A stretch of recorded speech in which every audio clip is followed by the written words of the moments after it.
You have found another episode of Austin Tech Connect. This is the official podcast of the Austin Technology Council, and this is the show for people who care about innovation, community, and the conversations that make Austin, well, it makes Austin, Austin. And every single week, we try to bring to this show interviews with entrepreneurs and investors and business leaders who are making a difference here in Austin and are doing the things that make Austin tick in our tech ecosystem. And this show is sponsored by Calavista Software. They're sponsoring the show for the whole year, so we want to thank them. Calavista software development without the drama. Since 2001, they have worked with Fortune 100 companies and startups to help them with their startup needs. So today, we are joined by Michael McCown. Michael, welcome to the show. Thanks, Tom. Happy to be here. Michael is the founder and CEO of H27 Technologies, and they have an app coming out called LinnESync, and we're going to talk all about that in a little bit and about how this company came to be.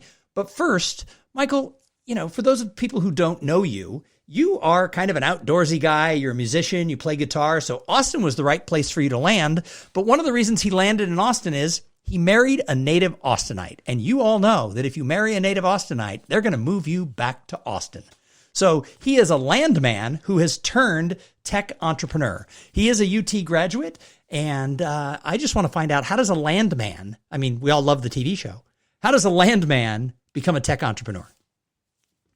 It's an interesting story for me. I don't know if it's the most exciting story for anyone else, and it's certainly not as exciting as Billy Bob Thornton's portrayal on the TV. But as a landman, I traveled around, especially earlier in the 2000s when gas prices were a bit higher, doing what landmen do. And I never thought I would ever have an opportunity to be in the oil and gas industry in Austin, Texas. But I was in Fort Worth, Dallas, and Houston. And when I was in Houston working for another company, a company out of Midland called Parsley Energy moved from Midland to Austin, moved their headquarters. And I had a connection there, and I realized that there was a chance for me to be a landman in Austin, Texas. And with my wife being from Austin, she wanted to get back. I had a brother here, and I saw a great opportunity to, continue growing our young family in Austin. And this was in 2014. Nice. And when you and I first crossed paths a little over a year ago, you were running a sort of an energy tech company. When did you make the switch over to that organization? Yeah, so Parsley Energy sold in 2021. And at that time, I was more in the corporate development role. So I was certainly not out in the field like in the TV show. But we sold in 2021 to another company called Pioneer, which was then bought by ExxonMobil. And before I took the job with Parsley, I told my wife, Callie, there's a really good chance that we're going to move to Austin and eventually we'll get bought, because that's what happens in the oil and gas industry. There's so many contractions, and then a bunch of new companies pop up, grow, and then they get bought again. And we both agreed that, that's the risk we're willing to take, and we'll make it work if and when that happens. And that happened. And so Parsley, sold in 2021, and I consulted for a little bit. And then I was approached to help with a energy tech company in the hiring space about a year after that, after I was finished with my consulting. And from there, I just got a crash course basically in software development, not so close that I was writing code or anything, but from a product management, from understanding how to ship to marketing and sales. Luckily, my landman skills actually do help in that, because we are, in a sense, kind of de facto negotiators for certain things in that industry as well. So it was a natural transition to go to this company, and I learned a lot in a very short amount of time, about 2.5 years there. Nice. So there's no easy way to make this transition. So for the people who are listening, I'm just going to make the transition. So a year ago, you were running this company, and a year later, a little less than a year later, you are now, you have a startup, and out of tragedy, this startup sort of began. So last summer, we had some tragic flooding in Central Texas. And Michael, I'm just going to turn the story over to you. Yeah, so I woke up on July 4th. It was a normal July 4th, we were ready to go to the neighborhood, or we are getting ready to go to the neighborhood parade. 5 days earlier, I dropped my daughter Lenny off at Camp Mystic for her first camping experience, and she was going to be there for 4 weeks. That morning, we started getting texts that there was flooding. I mean, it rained here in Austin, and it continued to rain that day. But when I first heard there was flooding, I didn't really think much of it because I had been down to that area before. My son went to Camp La Junta for a couple of years, and then he hadn't been in several years though. So I know that area. I hadn't been to Camp Mystic actually because they had a bus that drove most of the Austin people down there. So I heard it was flooding, and my thought was maybe it got a lot of rain and the roofs are leaking. I didn't quite understand what they meant by flooding. As the morning rolled on, we got more and more information through some of the family text groups in the cabins that there are potentially campers missing.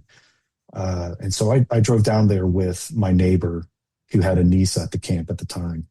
And when we got down there, just the updates we got were worse and worse. And I hadn't seen anything on TV yet, so I didn't know exactly what was happening. We were just racing down there because my thought was, okay, she had 5 days at camp. Camp is over. It was a good run. If the floods were this bad, we'll just get her trunk and we'll go home, right? She's probably scared. And that's fine. And, she had several friends there at camp too. So, and some of them were actually, some of the parents were out of town, right? Because some of them had multiple kids at camp. And so my thought was I'll go down there and pick up a couple girls. We'll just bring them back and we can hang out for a couple nights till their parents get back. And then we, look forward to the school year. As that day went on, we eventually got a notice that Lenny and her entire cabin called Bubble Inn was unaccounted for. And that's when the shock really hit me that something terrible has gone wrong. We got to Kerrville and to Ingram probably around 11 a.m. And we sat around all day waiting for word. We didn't know what was going on. We saw a bunch of other campers getting off buses, saw National Guard bringing people to reunification centers, but Lenny was not part of that. And we started noticing there was a group of us, right, who didn't have their daughters back. So that night we stayed in Ingram and we were just looking for any news we could find. We, through some friends, we understood that the roads were all blocked. It was still raining. There was fireworks in the background. It was a surreal, shocking moment of waiting around and not knowing what to do. We were, my brother and I, he eventually met me and we went to one of his friend's house and were able to sleep there. A lot of the families were moved to a church and I just was not in the right state of mind to go spend the night at a church. We still didn't know if they were washed away, if they were clinging to a tree somewhere. That part of the hill country is so hilly. Maybe they ran away from the water and they're in some draw. And if you turn around 360 degrees, you don't see any signs of human life. So we thought maybe they're just waiting it out. That next morning, after a sleepless night, my brother and I decided to drive out to Camp Mystic. And we did that. And we got there pretty early, probably around 8 or 9. And we were the first people at Camp Mystic on July 5th. And on the drive out, once we hit Highway 39 and started going towards Hunt, that's when it really dawned on me that the devastation that was caused by this flood was basically kind of like the Wimberley flood, the Memorial Day flood 10 years ago. And it just blew my mind. We drove past the Hunt store, which was destroyed. We drove past Camp La Junta. And honestly, I didn't see much from the highway view. I didn't see too much wrong with Camp La Junta. Now I wasn't paying too much attention as I was thinking about Lenny and thinking about what we're going to do. But it didn't look like it was just flattened. Now I understand later that they had some cabins floating down, but as we were driving by, I saw some structures that were flattened in some areas I recognized from a couple years earlier that were no longer there. But I just looked at it and we kept driving. And all along the road to Camp Mystic, you would see buildings with spray paint on them that I assumed were markers that said that this vehicle or the structure was searched. So apparently first responders were working all day and all night to clear the roads. And the road was actually pretty clear, which was very strange. There now pavement was torn up and destruction was all around, but we had a pretty easy time getting out there. And so once I was there, I just started looking around and we didn't know what else to do. We bought some supplies at Walmart and I just started looking around, shouting for her. I went into her cabin and it was completely, I don't want to say messed up, but it was in disarray. There was mud everywhere. Personal belongings were everywhere. So one of the first things I did was I just started grabbing things of hers that I could find, and some of the other girls too that I knew. I was grabbing some personal items because I didn't know what was going to happen next, if people were going to come down there, if other families were coming down or not. But it was around that time that a group of Texas game wardens showed up, and we started searching down the river with them. I didn't know what I was doing. It was very hazardous. I had a pair of rain boots on, and that was pretty much it. And going through the river was just like a scene from a movie of after an atom bomb blew up, almost like a scene from that you would see on the news from Ukraine, right? Where just trees are split, canoes wrapped around trees like they were paper clips. Same with trucks and other vehicles, and it was littered with neon bright clothing from all the girls' trunks and from the commissary store, I believe, too. So, as I said earlier, it was surreal. It was shocking. It was wet, and I just was doing what I could. I didn't know what else to do but to search for her. After a while, we did take a break, and then I noticed some people coming up the road, or I'm sorry, coming up the river from where we had just come from. And I was back at Bubba Lynn. And they waved to me. I went up and talked to them, and it was a group of people looking for their grandfather. And I said, I haven't seen anybody up here but us, but did you see anybody down there? And they said that they saw officials pulling somebody out of the water. So I ended up going out there by myself, and I walked and kind of hiked over these boulders under the logs and around this debris. So I ended up finding, one of the campers deceased, and I was able to flag down a convoy of sheriff's deputies, and we were able to get her out. And by that time, I was completely spent and exhausted. What I noticed, though, is that everybody was doing the best they could, but radio towers, depending on where you're coming from, you have to tune those radio towers to the local radio towers. I think of radio like in war movies or in a police TV show where you can just pop on the radio and start talking and everyone can hear you. Well, that's not how it works, as I have found out, as people had some issues communicating by radio. And then also there were drones flying around us. And I didn't know if these drones were official, DPS drones, or if they were just kids with a drone flying around. I had no idea. So after that,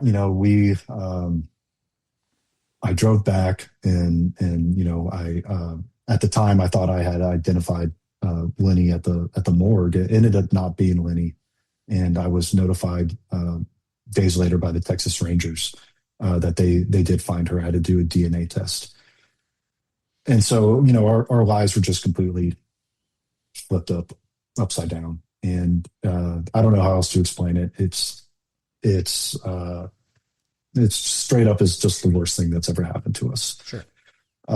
Everything I thought I knew was just turned on its head.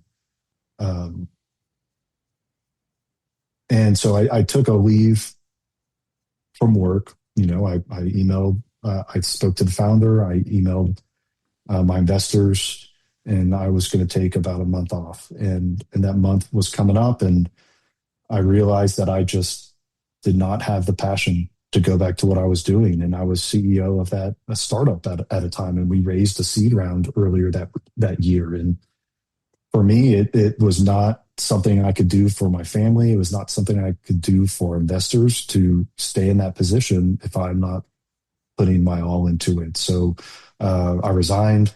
And luckily, Ryan Vincent, who was the founder, was obviously, he was completely fine with it. It's just, I don't even want to say that these things happen, because these things, shouldn't happen. But it was a fork in the road in me and my wife's life that now we're just on this other path. And with that time that I had off, and with the time I had now as being unemployed, I just started thinking about my experience, and like there's got to be a way to. And I just kept thinking about the radio communications, because one of the groups, as I mentioned, one of the groups were Texas game wardens, and there are not many Texas game wardens. They're not like sheriff's deputies. They are a small group of law enforcement that is spread across a huge state. And so I understand now why they weren't able to communicate with certain peoples, because if you're not that game warden in that area tuned to those towers, your radio might be completely different than the radio system that they use in that area. And so it makes total sense now, at least to me now. But what I was thinking was, why couldn't they communicate? And it was no fault of their own. Everybody was doing the best. No one in these times of crisis has the perfect plan. But as I have talked to, coming up on 100 emergency managers, law enforcement, military, the theme that resonates is an ounce of prevention, saves a pound of flesh. And so even if you don't know if your plan is going to be perfect, you still have a plan, right? So what I decided to do is, I was just sitting there on my couch, and I'm like, well, we were creating an AI platform with my previous company. I was familiar with vibe coding. And so why don't I just see what I can do on my own and see what happens over the next month and what I can put together. And that was the birth of this company. Yeah, it was. The proof of concept was completely vibe coded. And of course, when I had so many issues, banging my head against the wall using different apps. And then, at the end of every time when I would try to deploy it and use it, the AI agent would tell me, you now have a fully functioning enterprise emergency response system. And I'm like, I don't think so. So let's talk a little bit about the first responders. I mean, you sort of got thrust alongside some of the first responders. And as you said, they're doing the best they can. And there were a lot of people who were first responders and a lot of other people who ran towards the disaster, if you will, in Central Texas. What's something you learned about first responders? The ones that I worked alongside. So I worked alongside, Texas game wardens, and then sheriff's officers from Wilson County. And that is, I believe it's right east of San Antonio. And I would say Selfless is one of them. I was happy that they allowed me to search with them, right? I think it was the area was in such a state that people were just grasping for whatever help they could. So one other set of eyes when you're walking down a riverbed can be beneficial. The people, especially from the game wardens, had to go to another spot, but the sheriff's officers from Wilson County, they were extremely professional, extremely kind.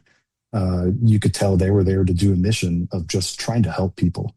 And they did. I mean, when we were I couldn't see the little girl's face, and because the way it was situated, she was situated, and when we were getting ready to, finally remove her, uh, they said, Michael, you don't need to be part of this part.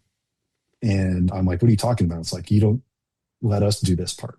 And they were sheltering me, and these were um, two lady deputies, who might have been, three-fourths of me, but they said, let us do this part. And I was like, okay. So they did that, and they did that out of my consideration. Honestly, like, they didn't want me to see it, um, and that's something I really appreciate. Everybody who was in that disaster area had some sort of trauma. There's just no way about it, whether it's just the environment you're in or the things you see.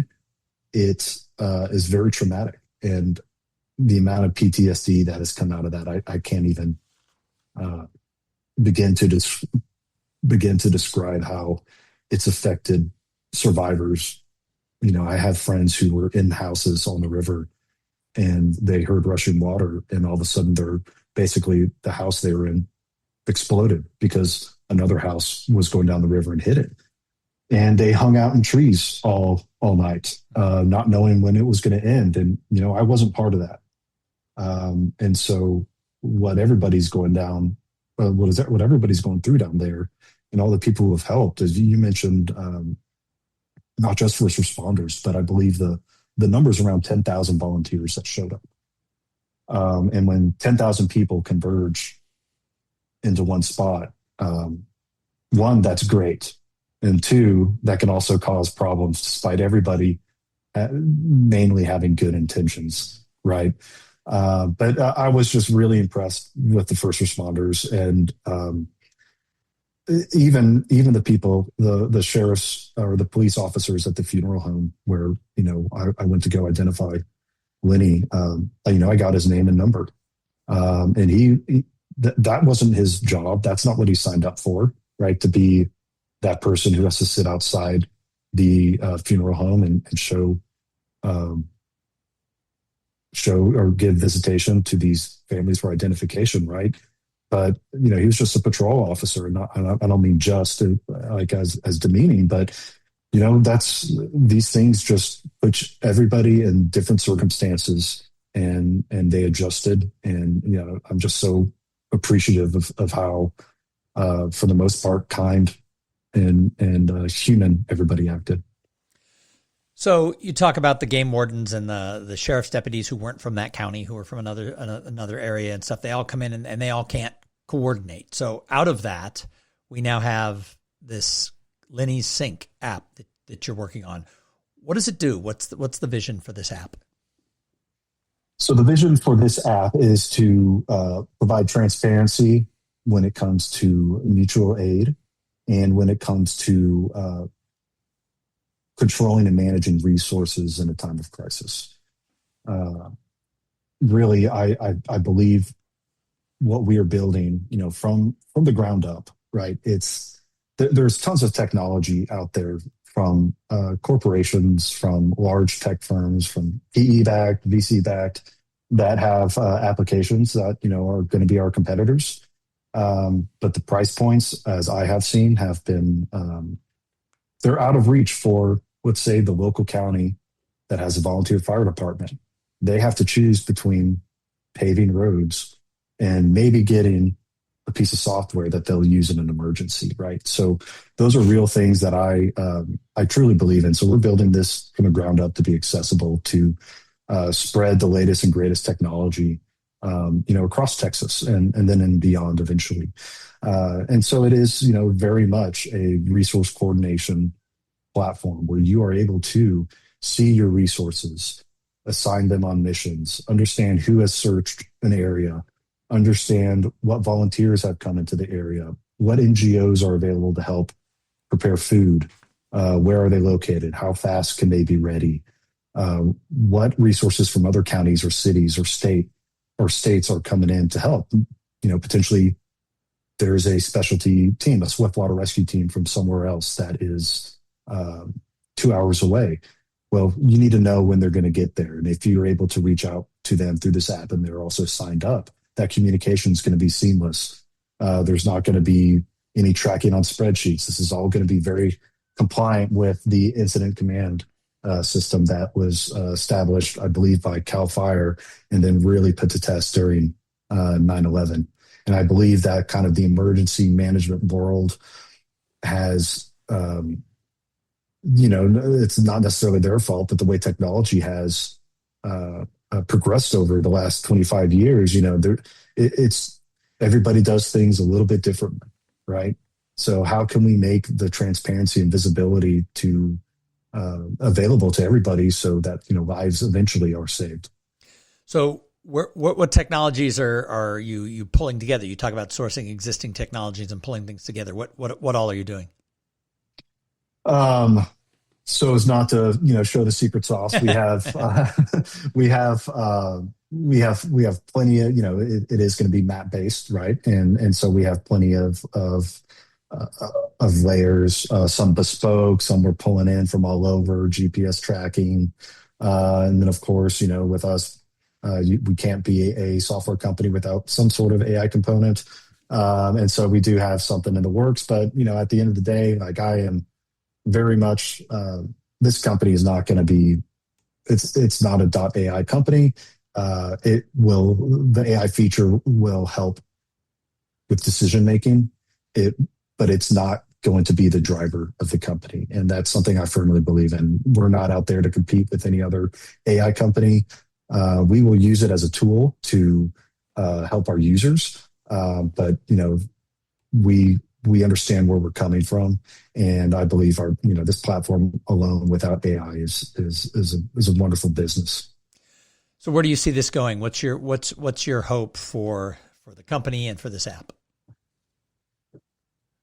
One of our biggest goals really is to just get saturation. And so we already have pilot counties and cities and state organizations that are very interested into this, and to the point where we spent dozens of hours with multiple government organizations and emergency management departments, and also getting feedback from NGOs who specialize in search and rescue, or private companies. My experience in the oil field, there's a lot of potential out there for disasters. And, I experienced that, firsthand. Well, I was in the office, we had several incidents at several of my past companies resulting in either injury, death, or, environmental damage. And how you respond to those and who's around you and how fast you can get to that is critical, right? So the ability for private companies to also come in here and lend a hand when necessary, I think is absolutely critical. And, this is also something they can use to track their own resources. For instance, if you are a pipeline company out in the Midland Basin, outside of Midland, right? There might be a farmer who is digging a fence post and hits one of your transmissions lines, right? And if it's a gas line and it's a big enough gas line, there's a good chance there's going to be a fatality on that, or a serious injury, because what happens when you pierce those gas lines. So the ability for not only that company to see that on their map, but have the local authorities and the proper response, because a volunteer fire department can maybe go, or a sheriff can go and secure the scene, but those aren't going to be the people who plug that gas leak, right? So what's the current state of the company, and what do you need to go to the next steps? Yeah, so the current state, we're developing our MVP, and I'm hoping to get that out probably late summer, along with our pilot participants right now. I am speaking at the Texas Emergency Management Conference in late May up in Fort Worth. That's kind of one of the larger emergency management conferences in the U.S., and we'll be demoing what we have so far. So that's going to be really exciting. But no, I was able to rely on myself and some oil field people I know. So we raised a small round earlier this year, and we'll just see how the growth comes over this next year after we launch. For me, I think the sky's the limit for this. I think there's so many applications for this technology, and I really do believe, the feedback I'm being given right now of how critical something like this is needed. A very lightweight platform that is not just used in a time of crisis, right? This can be used outside of a time of crisis, because if you don't use a piece of software constantly and you only pull it up when you have to press the big red button, then you're going to forget all the training you did on it, and you're going to forget how to work it. And the goal here is to make sure that, my dad, who just retired, can open up this app and look at it and be like, oh, well, I can navigate this. Well, we wish you all the luck with the company. And before we go, tell us a little bit about Linny. Linny. So, she would have turned 9 in early January. She was a wonderful little girl. I am one of 3 boys. My mother had 1 brother, and she was, my first, outside of my wife, obviously, she was my first experience, with seeing this. When she was born, I was like, what is this thing? Like, because my older son Bates, I knew, okay, I know about boys. And then having a first girl, it was even more life-changing. It was, instead of tractors and dinosaurs, of course, it's, ponies and princesses. And it was such a joy to have those 8 years with her. And she was bubbly. She had this contagious giggle. She was really kind of like a mediator with all of her friends. She wanted everybody to get along. She went to, Cassis Elementary, and on her birthday, would have been her 9th birthday, everybody in the community, we live close to Cassis, and everybody in the community on the sidewalk in front of our house, almost all the way up to Cassis Elementary, took sidewalk chalk and wrote notes for about 3/4 of a mile, covering the sidewalk for Linny. And I was dreading that day, because I'm like, I don't know if I can go through a birthday. But it ended up being one of the better days that we've ever had since we lost her. She was a wonderful big brother to our youngest, George, who's about to turn 4, and to Bates. They were like a classic brother-sister combo, with her, annoying him, pestering him. And there's a lot of really good back and forth. And so it's heartbreaking, and it's something, it's something I can't even explain.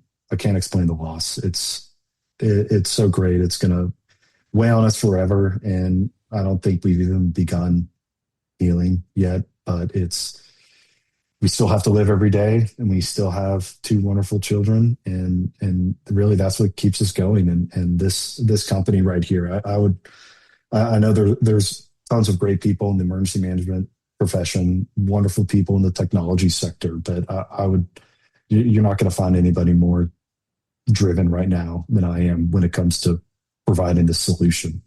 I have all my heart into this. I've put together a wonderful team of like-minded people, and a lot of the people are very close to the situation too. So it's been incredible to see the work we've done so far, and all the feedback. And it's all, it's all because of her. Like, I don't know how else to say it. And it pains me every day when I have to think about building a company, off of her death. Like, I don't even like doing that, but I feel like this is my path. Well, thank you for coming on and sharing the story. You and I talked a few months ago, and I invited you to come on the podcast, and you said you wanted to share the story. You wanted to talk about what you're doing. And this morning, I think I shared with you before we hit record, I was dreading this conversation. My heart just breaks. But I think it's an important story. And I think in a community that is entrepreneurial driven, it's another example of why entrepreneurs matter, and the impact that entrepreneurs can have out of darkness and out of tragedy. So, Michael McCown, thank you for being here on Austin Tech Connect. Well, thank you so much, Thom. If people want to follow up with you, how do they find you? I'm on LinkedIn. Our website is LinnESync.com. And yeah, absolutely. If anybody wants to reach out, I'm happy to talk. Awesome. Thank you very much. And thank you to everybody who tuned in and listened. We'll be back next week with another episode.